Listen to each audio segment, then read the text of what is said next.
Iniakyat na po sa Court of Appeals ng Public Estates Tollway Corporation ang hiling nitong makuha ang kontrol sa Cavite Toll Expressway o Cavitex. Talo raw kasi ang gobyerno sa nakukuhang kita pagdating sa toll collection. Inalmahan yan ng kasalukuyang nangangasiwa rito na Cavite Infrastructure Corporation.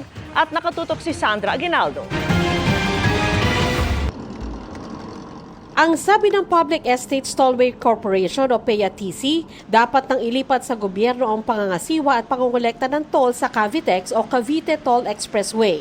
Noong 2021 pa raw kasi natapos ang Operation and Maintenance Agreement ng Cavite Infrastructure Corporation o CIC para dito. Dumulog na ang PEATC sa Court of Appeals para humingi ng writ of mandamus upang makuha ang kontrol sa expressway. Ano yung pinapamandamus? Na ibalik yung operation, management ng toll. Because it is expired and ang isang importanteng ingredient doon is the collection of the toll fees. Bakit? Kasi sa ngayon, pagka dumaan kayo, nag-RFID kayo doon, easy trip yun. O kanino easy trip? O di kanila din. No. Ngayon, sa bawat piso, 90 centavos kanila. Gis lang sa gobyerno.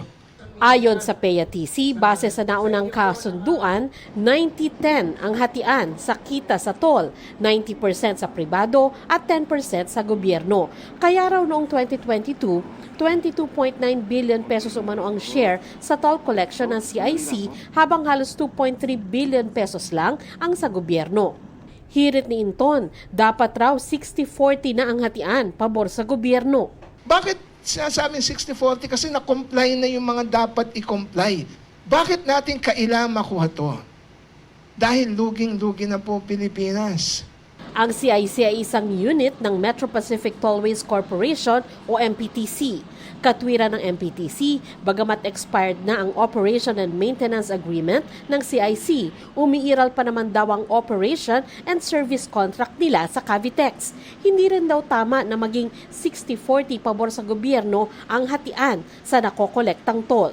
And ang pinag-usapan R1, R1 extension, at saka the Cavitex C5 link. Hindi pa tapos eh.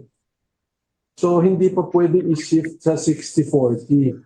Nananatili raw ang alok nila na bilhin na lang ang share ng gobyerno sa Cavitex. 2.5 billion was the offer to buy out the residual interest.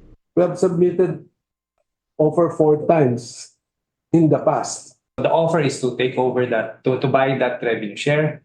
Pero hindi payag dito ang PEATC. Buyout? Bakit hindi i-bid? Malay mo baka may nag-bid ng 50 billion, may nag-bid ng 100 billion. Kung talagang i-buyout nila, di singilin namin ng rental ng highway kasi hindi naman kasamang highway dun eh. Diba? Ang highway, more or less, mga 100 billion ang halaga nun eh. So kung mag-rent kami, di kayo mag-compute sa paper rental ng highway. Humarap din sa press conference ng PEATC ang ilang employees union leaders na nagpahayag ng suporta sa PEATC. Para sa GMA Integrated News, Sandra Aguinaldo, nakatutok, 24 oras.